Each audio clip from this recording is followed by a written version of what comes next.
శ్రీమన్మహాభారతము 838వ రోజు. ఓం అస్మద్గురుభ్యో నమః. నారాయణం నమస్కృత్య నరం చైవ నరోత్తమం దేవీం సరస్వతీం వ్యాసం తతో జయం ఉదీరయేత్. శ్రీమన్మహాభారతము 3వ పర్వము, వనపర్వము లేదా అరణ్య పర్వము. సూత మహానుభావుడు శౌనకాది మహర్షులందరికీ ప్రవచనం చేస్తూ ఈ రకంగా చెబుతూ ఉన్నాడు. ఓ మహర్షులారా, వైశంపాయన మహర్షి జనమేజయ మహారాజుకు శ్రీమన్మహాభారతాన్ని ఉపదేశం చేస్తూ ఇలా చెబుతూ ఉన్నాడు. ఓ రాజా, ఊర్వశి అర్జునుడి మాటలు విని నిశ్చేష్టురాలై ఈ రకంగా అంటుంది అర్జునుడితో, ఓ మనుజోత్తమా, యథామే చిత్రసేనేన కథితం మనుజోత్తమా తత్తేహం సంప్రవక్ష్యామి యథాచాహమిహ గతా. చిత్రసేనుడు నాకు చెప్పిన మాటలను నేను ఎట్లా ఇక్కడికి వచ్చానో అదంతా నీకు చెప్తా, విను. దేవేంద్రుని నివాసస్థానమైనటువంటి అందమైన ఈ స్వర్గలోకములో నీ రాక వల్ల మహోత్సవమే జరిగింది.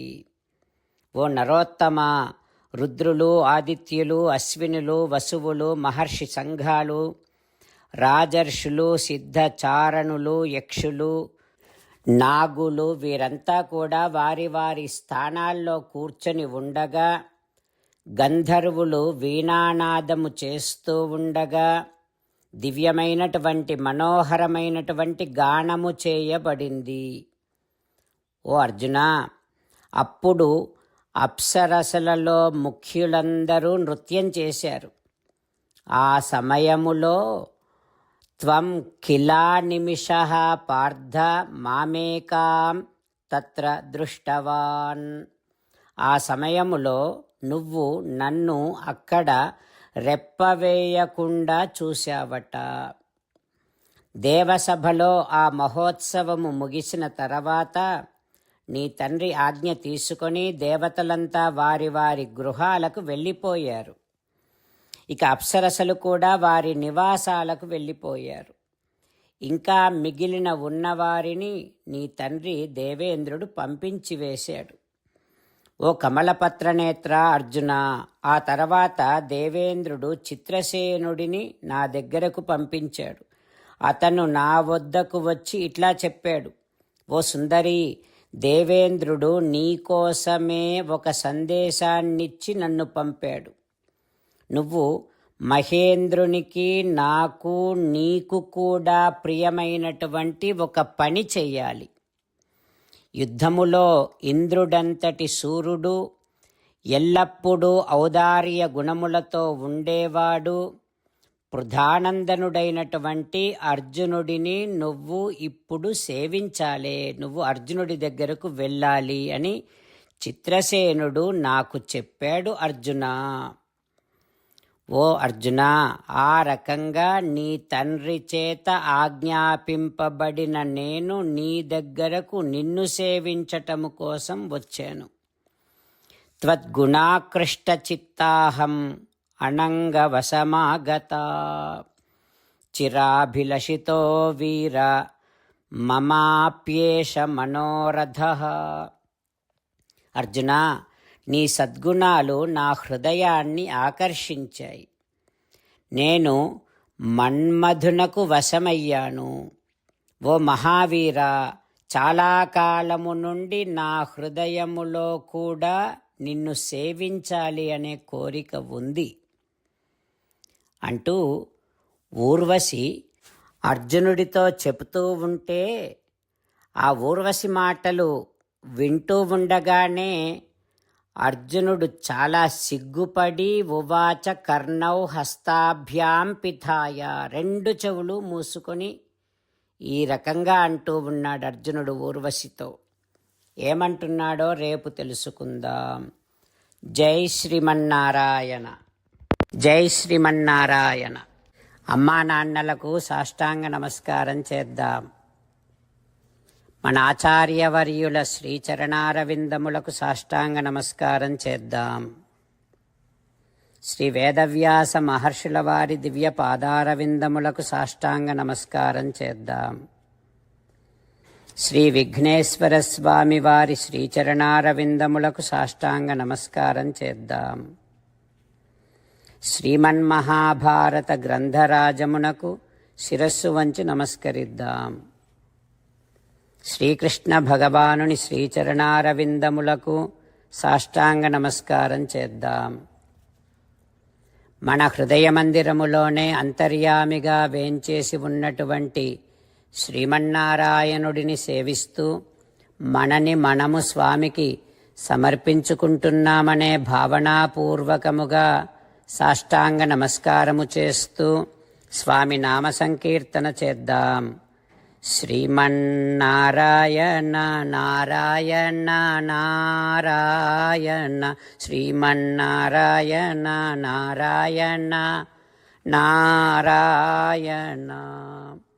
శ్రీమన్నారాయణుడే శ్రీకృష్ణ భగవానుడిగా వచ్చి మనందరికీ భగవద్గీతను ఇచ్చి మనందరినీ ఒక 8 పనులు చేయమని చెబుతూ ఉన్నాడు. అందుకని భగవన్ తప్పకుండా చేస్తామంటూ మనం ప్రతిరోజు ఈ రకంగా మాట ఇద్దాం. హో శ్రీమన్నారాయణ కరిష్యే వచనం తవ సర్వం శ్రీకృష్ణార్పణమస్తు. జై శ్రీమన్నారాయణ. జై శ్రీమన్నారాయణ. భక్తులకు ప్రత్యేకమైనటువంటి విజ్ఞాపన.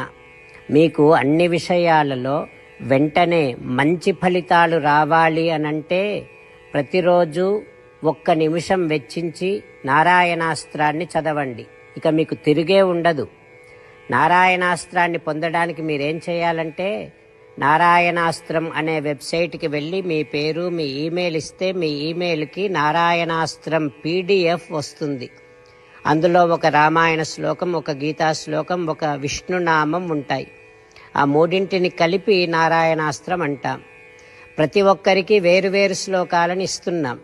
ఆ రకంగా ఎవరి శ్లోకాన్ని వారు ప్రతిరోజు తప్పనిసరిగా చదవటం వలన ప్రతిరోజు ప్రతి 24,000 భక్తులతో ఒకసారి సంపూర్ణ రామాయణ పారాయణ, 33 సార్లు శ్రీమద్ భగవద్గీత పారాయణ, 24 సార్లు శ్రీ విష్ణు సహస్రనామ స్తోత్ర పారాయణ జరుగుతుంది.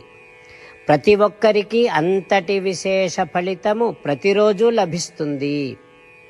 అందుకని మీరు మీ కుటుంబ సభ్యులు అందరూ ఒక్కొక్కరు ఒక్కొక్క నారాయణాస్త్రాన్ని వెంటనే పొందండి. జై శ్రీమన్నారాయణ. శ్రీమద్ భగవద్గీత సారాంశముగా 18వ అధ్యాయములో 65 నుంచి 69 శ్లోకముల ద్వారా శ్రీకృష్ణ భగవానుడు మనందరినీ ఒక 8 పనులు చేయమని చెబుతూ పరమాత్మ ఈ రకంగా అంటూ ఉన్నాడు. ఎవరెవరైతే నేను చెప్పిన ఈ 8 పనులు చేస్తారో వారందరూ నాకు చాలా ఇష్టమైన వారవుతారు. అప్పుడు వారిని నేను సకల పాపముల నుండి సకల దుఃఖముల నుండి విముక్తులను చేసి నా అంతటి వారిగా చేసుకుంటా, తరగని ఆనందాన్ని అనుభవింపచేస్తా. నిజమే చెబుతున్నా, ప్రమాణము చేసి చెబుతున్నా అంటూ సాక్షాత్తుగా దేవదేవుడైన శ్రీమన్నారాయణుడైన శ్రీకృష్ణ భగవానుడే మనను ఈ 8 పనులు చేయమని చెబుతూ ఉన్నాడు కనుక హో శ్రీమన్నారాయణ కరిష్యే వచనం తవ, తప్పకుండా చేస్తా, నువ్వు చెప్పినట్టే చేస్తా అంటూ మనం ప్రతిరోజు దేవదేవుడైన శ్రీమన్నారాయణుడికి ఈ రకంగా మాట ఇద్దాం. హో శ్రీమన్నారాయణ, నువ్వు చెప్పినట్టే నేను నిన్నే సంతతము ధ్యానము చేస్తూ ఉంటా. హో శ్రీమన్నారాయణ, నువ్వు చెప్పినట్టే నేను నీ భక్తుడిగానే ఉంటా. హో శ్రీమన్నారాయణ, నువ్వు చెయ్యమన్నట్టే నేను నా విధులను కర్తవ్యాలను నీ సేవగా నీ తృప్తి కోసమనే సక్రమంగా నిర్వర్తిస్తూ ఉంటా. హో శ్రీమన్నారాయణ, నువ్వు చెప్పినట్టే నేను నీవాడిని అనే మహావిశ్వాసాన్ని సంతతము కలిగి ఉంటూ నా హృదయములో నీకే నమస్కరిస్తూ ఉంటా. ఓ శ్రీమన్నారాయణ, మామేకం శరణం వ్రజ, నన్నొక్కడిని మాత్రమే శరణు వేడుకో అని నువ్వే అన్నావు కనుక నేను నిన్ను ఒక్కడిని మాత్రమే శరణు వేడుకుంటా. ఓ శ్రీమన్నారాయణ, మా శుచః, ఇక దుఃఖించకు అని నువ్వే నాకు భరోసా ఇస్తూ ఉన్నావు కనుక నేను ఇక దుఃఖించను. ఓ శ్రీమన్నారాయణ, నువ్వు చెప్పినట్టే నువ్వు నా కోసమని చెప్పిన శ్రీమద్భగవద్గీతను ఎప్పుడో ఒక్కసారి కాకుండా ప్రతిరోజు కనీసము ఒక్క శ్లోకాన్నైనా అనుసంధానము చేస్తూ గీతోపదేశాన్ని జ్ఞాపకం చేసుకుంటూ ఉంటా. ఓ శ్రీమన్నారాయణ, నువ్వు చెప్పినట్టే నువ్వందరి కోసమని చెప్పిన శ్రీమద్భగవద్గీతను తెలియని భక్తులందరికీ తెలియచేసే నా వంతు ప్రయత్నాన్ని నిరంతరము కొనసాగిస్తూనే ఉంటా. ఓ శ్రీమన్నారాయణ, నేను నువ్వు చెప్పినట్టే చేస్తా, నీకు నచ్చినట్టే ప్రవర్తిస్తా, నీకోసమే పని చేస్తూ ఉంటా. కరిష్యే వచనం తవ. సర్వం శ్రీకృష్ణార్పణమస్తు. జై శ్రీమన్నారాయణ.